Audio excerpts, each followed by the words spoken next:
Why do people want to teach at Kaplan? People teach at Kaplan for all different reasons. I can tell you, it's rarely because of the money. Most of our instructors have full-time occupations within the industry that they teach. We call teaching at Kaplan the greatest part-time job in the world, and it generally isn't because of the money. People teach at Kaplan for all different reasons. Some because they just love to see the light bulb go on over people's heads. Others teach because they want to give back to an industry that's been so good to them. Others teach because they want to change an industry. They think education is the way to do that. Some teach because Kaplan has a pretty big stage, not only locally, but nationally.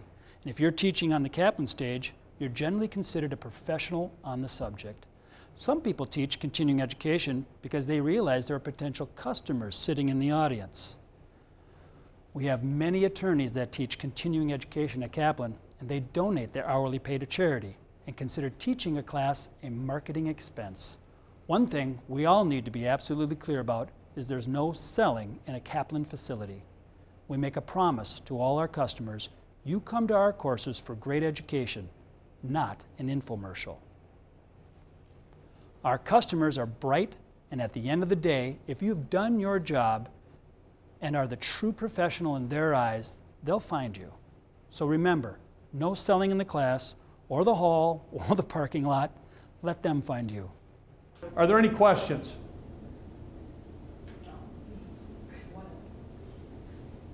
Are there any questions? Now, I just took the microphone and I threw it out there.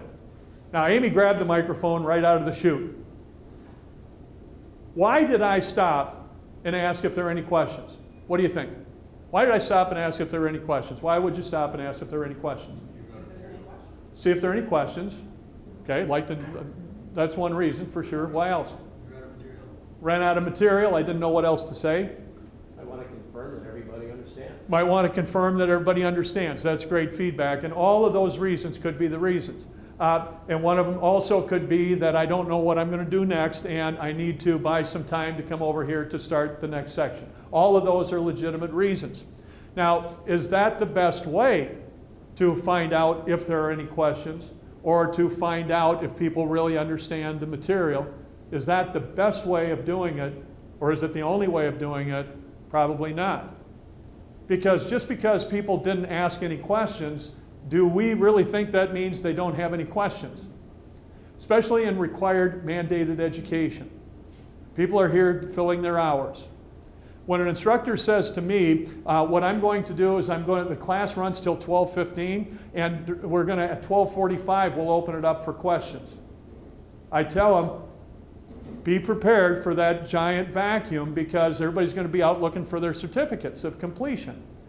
You can't depend upon them. This is mandated. People have to be here. They're going to pack up and bail out of there. So you need to manage that. So you can't depend upon them to do your curriculum work for you. Okay? Now let me turn it around and say, if the objective that I want to accomplish is find out if there are any questions or to find out if they understand the information, let's try this style. Okay, gang, we covered sections, townships, ranges. A couple of key things I want to make sure we understand. Number one, which direction do ranges line? Remember, range lines run. Remember, which direction do ranges run?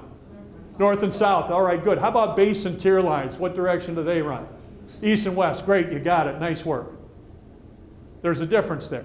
Okay? That's what we call putting a ribbon around it. We can put a ribbon around that concept. I know that you know that I know that you know what direction the doggone ranges and base and tier lines run. If all I do is ask if there are any questions and people don't ask questions, is that a confirmation that they know the information? I don't think it is. Again, I'm not saying don't ask for questions. You follow? Just don't fall into that trap of thinking by saying, "Are there any questions?" that you're getting legitimate feedback from it in mandated education. Far better. I had a group when I was talking about this. I'll share with you. I had a group in. This was in Texas. I had a group of instructors in Texas who didn't like what I just said. They didn't like that very much. They said, "Well, what if we have a really dead group? They're just sitting there. What if they have a really dead group? Then what are you going to do?" And I said, "Well, what's a really dead group?" "Well, they don't ask any questions." Okay, a really dead group. So I wrote this on the board. A really dead group You fill in the blank is one that, what did you say? Doesn't ask many questions. That doesn't ask, leave that blank, many questions. All right, okay, I understand that. So that's a really dead group. And by the way, there are really dead groups. I understand that. Different style, you got a small group. You might be spending day after day or night after night with them, and they might be kind of a really dead group. So they said really dead group is one that doesn't ask many questions. Here's my thought on it. My thought on it is that a really dead group is one that doesn't answer many questions. If you want to get the group involved, don't ask for questions, ask them questions. But try to make sure they know the answers to them, otherwise they'll just sit there and feel uncomfortable. It's kind of like Jeopardy. Give them the answer and put it in the form of a question. All right, range lines run what direction? All right, now we covered it. Remember we said north and south, 5 letters, so what direction do they go? That's the Socratic approach where you get the people involved, you get them answering questions. If you're trying to teach something and to make sure that they understand it, the best way is to get them answering questions. So anyway, the Socratic approach really is the presenter being among the people, physically being involved, not being stuck on the stage. If you're in our environment, this platform up here is like an invisible shield. When you stand up here and all you do is stand up here on the stage, you become nothing more than a prop. You become a big screen TV, especially with people that are younger. Now this room becomes their family room, and you become the big screen TV. They don't even treat you as a physical presence. What you need to do is be able to break that. You don't need to spend the whole time down here by any stretch, but you need to break that early if you're in a Kaplan classroom. You need to break that early and to make sure that they understand that you have a physical presence in this facility. If all you are is up there on that platform, that will lose that connection for you. You need to break that barrier down. And the Socratic approach is a great way to do that by being among the people. How are you going to prepare your message in advance? Well, you have to understand the audience and the setting that you're going to be in. That shows up all over the place over here on the pluses and on the minuses. Did you understand the audience? Did you understand the environment and the setting that you're going to be in? What kind of gender have we got? What kind of age? How are you going to orient it to their perspective? What kind of occupation or profession are they in? What's their intellectual level, educational level? What's their expectations, motivation? What kind of environment are you going to be in? Then you're going to want to organize your ideas and key points and be able to express them in simple declarative sentences. This is a concept that we call chunking. I don't know what the real term is for it, but concept of chunking is, again, somewhere along the line we learned, I don't know where, I know with my 5 sons, every time they hit 7th or 8th grade, they had the same teacher over all the years, and she spent a day teaching them how to outline. And then she spent another day practicing it, and then she gave an assignment to have them give a speech. I don't know how many days it was, but it was always, take your note cards, and you're going to start with Roman numeral 1, and that's going to be your opening and introduction. And then you do Roman numeral number 2, and that's going to be this. And then maybe you've got an A and a B, and then you've got Roman numeral 3. Well, it's all upside down. It's all backwards to my way of thinking.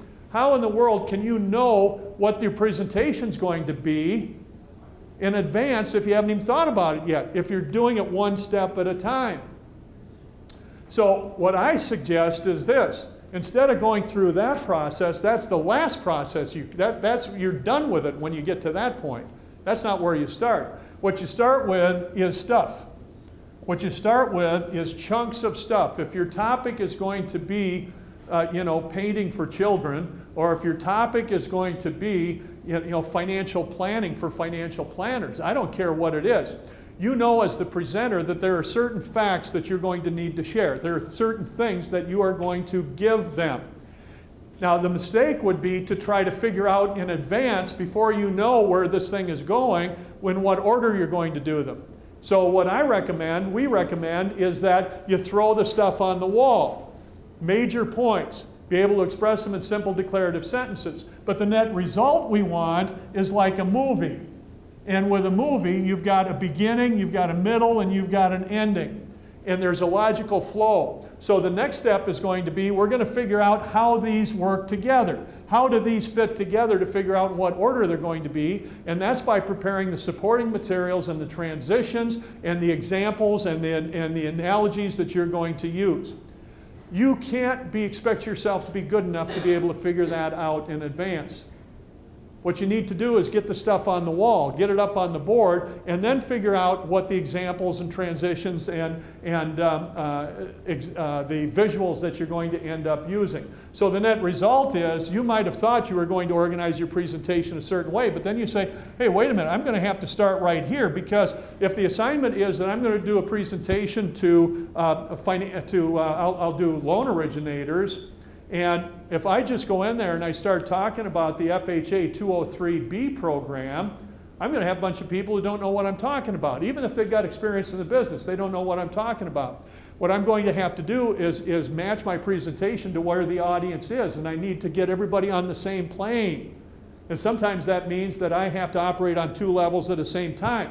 That I have to say, now many of you have had experience in this field, and I'm going to be taking 10 minutes here to make sure that everybody's at the same page. When I say FHA 203B, this is exactly what I mean, and be able to explain that. So that's the way I think in terms of, rather than walking in and saying we're going to talk about FHA 3B, I'm going to open up by talking about an introduction to what current financing programs exist, and then I'm going to go over to here, and then I'm going to go here, and then I'm going to go here, and then I'm going to go here. So that by the end I have a cohesive presentation with a logical beginning, middle, and end. That's the way we're going to create that flow. So then we're going to determine how you want the presentation to conclude. What are the lasting thoughts that you want to have in the people's mind? What's the lasting image? So this pairs down to the 5-step outline development process. The 5-step outline development process is, number 1, to prepare an overview of that session. Number 2 is you're going to formulate the main ideas and key points. Number 3, you're going to prepare the supporting materials, the examples, the stories, the analogies. Number 4, you're going to prepare the opening. And number 5, you're going to prepare the closing. Now this isn't brain surgery, but this is a way that you can accomplish your objective. Rather than trying to figure out exactly what order you're going to do your presentation, that's like saying, I'm just going to share the knowledge of this world. What you need to do is start with the result. You need to start with the result, with the reward that's going to be at the end, and then work it backwards here to organize your presentation. That's why we figure out where we're going to end. We formulate the main ideas, we prepare the support. After we've done all that, then we prepare the opener, and then finally we prepare the closing.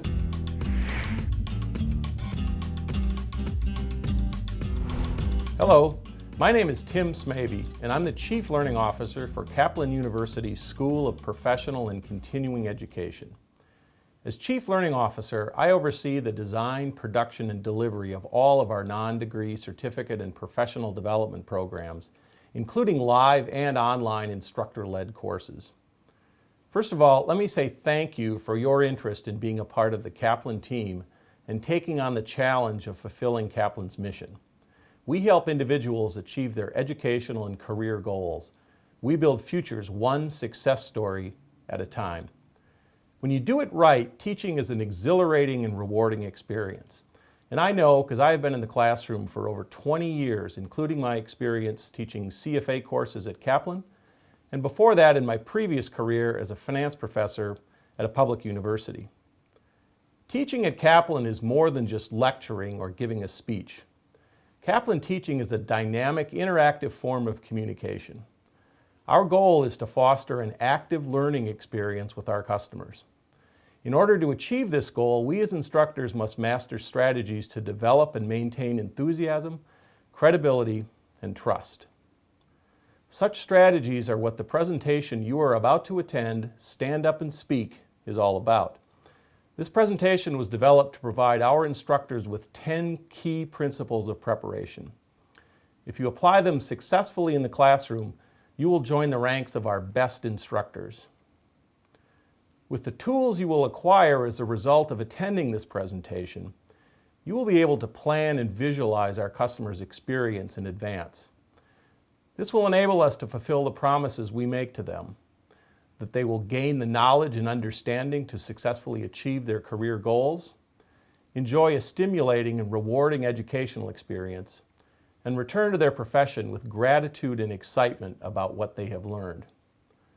One of our presenters today is Rick Larson. Rick has reviewed literally hundreds of thousands of student evaluations, and in today's presentation will provide insights into the student educational experience. In addition, you will hear from key members of Kaplan's management team regarding your role as a Kaplan instructor.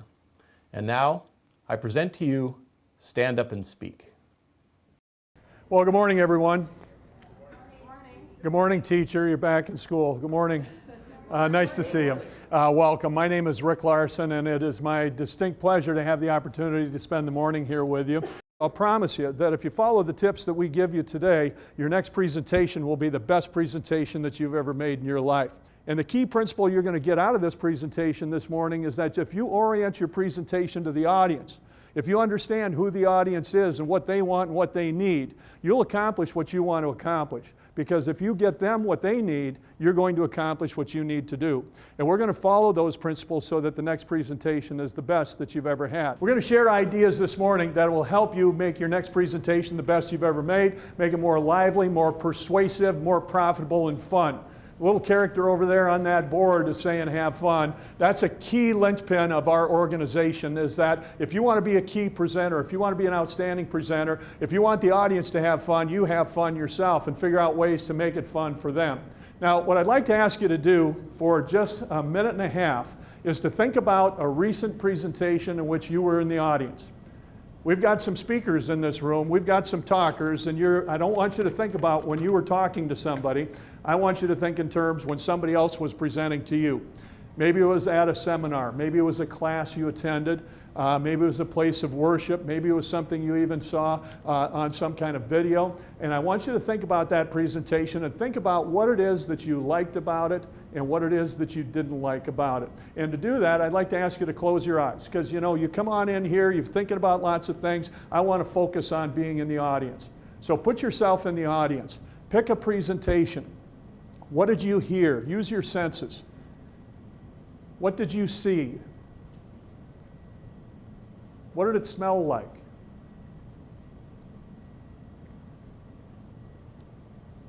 How organized was it? What was the temperature? People don't evaluate your presentation from the head. They evaluate it from the heart, just like you guys did. That's why you had to go through the experience of putting yourself in the audience. If I were to say your assignment is that you're going to create a 63-hour course to teach real estate. Your assignment, you need to spend 63 hours, prepare a 63-hour course for real estate. Here's the way the average presenter organizes it. What they do is they look at the world of, and we decided this is going to be real estate.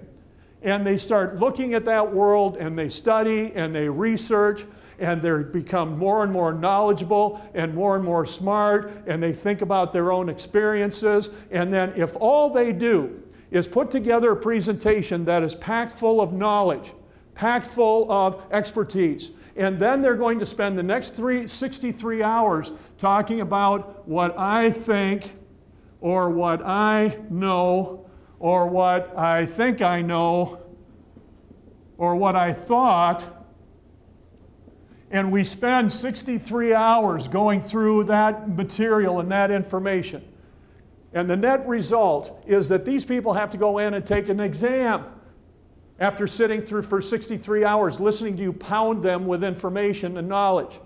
And the result and the reward that they're looking for is that they want to have a smiley face and they want to have a piece of paper that says, I passed. That's the reward that they're looking for. And if they go in and sit for that exam and they don't get that result, in fact, what they get is a miserable result, and that is that I failed, who won? Even though you were the most knowledgeable presenter and you put together what you thought was the most impressive course that's ever been presented on that topic. This is the mistake that goes on around the United States and around the world with education. That people tend to think that education is about the educator. It's not. It's about the audience. In our world, it's about the customer. What we want to do is, rather than talking from this standpoint, we want to start from this standpoint. And we're going to start with a smiley face and the word pass out here. And there's a process that you have to go through to get to that point.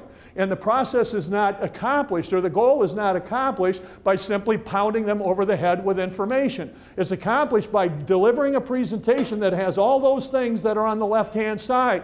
That you've got it organized, you've got it in a proper sequence, you've got practical tips, you've got props, you've got visuals, you're managing the time, it's interactive. When people come to me and say, you know what, I could teach that topic for you tomorrow, I say, no, you can't.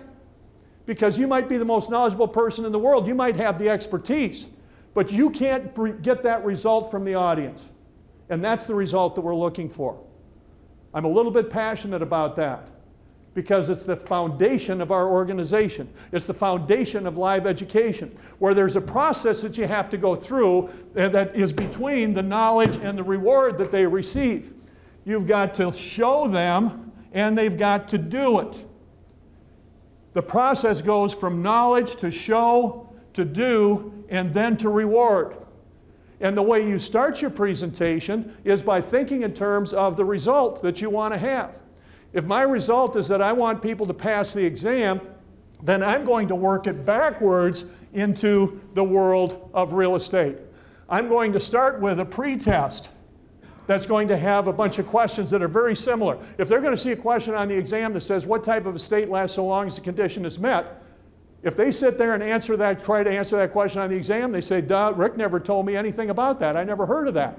Now, I heard all about what he knows and what he did in Elk River selling real estate and how knowledgeable he was, but I never learned what fee simple absolute or fee simple defeasible estate was. So what I want to do is that they know the answer to that question. So I'm going to have a post-test question that's going to be very similar to what they're going to see on an exam. Then they're going to have a workbook, and in that workbook they're going to have an example of that content. They're going to have a pretest that has a question related to that. There's going to be PowerPoints that give examples of that content. There is going to be a workbook, and there's going to be written information about it. There's going to be a glossary review, and there's going to be a review exam, and there's going to be an instructor who understands what that key point is, so that when the time that they see that question on the exam, it's the 5th or 6th or 7th time they've seen that content.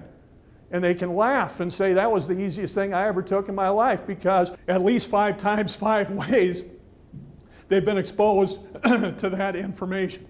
If you follow that principle as you're preparing your presentation, you're guaranteed to succeed.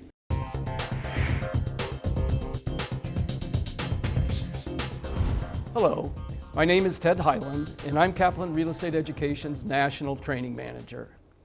You know, we expect a lot out of our Kaplan instructors. We start with the expectation that they'll be really great teachers, and we hire only the best. Once hired, we're prepared to provide them with the tools, technology, and training to enable them to fulfill that expectation and be the very best instructors that they can be. But it doesn't end there. Instructors are one of the most valuable members of our team at Kaplan.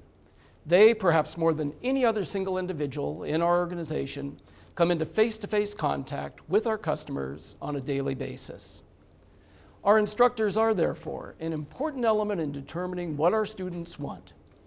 We asked our instructors to really listen to what our customers' needs, wants, and desires are. We then encourage them to communicate these objectives to us. As a result of this process, the decision makers in our organization have better information to be able to determine what products and services we offer to meet our customers' expectations. To that end, we have set up a communication structure in our company where instructors pass on important and vital information to what are called lead instructors in local areas. These individuals can then pass the information on to us so that we can provide these ideas to senior management. It works the other way as well. When decision makers arrive at a course of action or policy, Our communication structure provides a means to convey the decision and the reasoning behind it to our instructors so that they can present it to our customers in a positive fashion that will result in customer acceptance and enthusiasm. Our customers are our most prized possession. When we are sensitive to and act upon what they communicate to us, the result is that they are more satisfied customers and we're a more profitable business. And that enables us to employ the greatest instructors. Now let's return to Stand Up and Speak. The next one is good planning, lots of practice will overcome fear and inhibitions. You've got to have some butterflies. Now, as I was doing this presentation in Colorado, one of the presenters there, and I was just talking to John about this, how much you learn by doing presentations.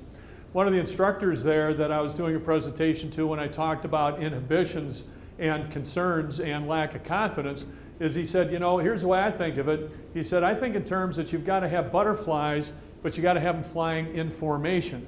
And I think that's a great principle that, you know, the people I'm concerned about when I'm interviewing instructors or speakers, the ones I'm concerned about are the ones who don't have any butterflies. The ones who have so much confidence that they can move up the next day if they want to and feel like they can go in and present on a certain topic are the ones that I'm most scared of. You've got to have a healthy respect for the challenge of understanding the audience and doing a great presentation. That respect will probably give you some butterflies, but that's healthy. We just want to put them in the right formation.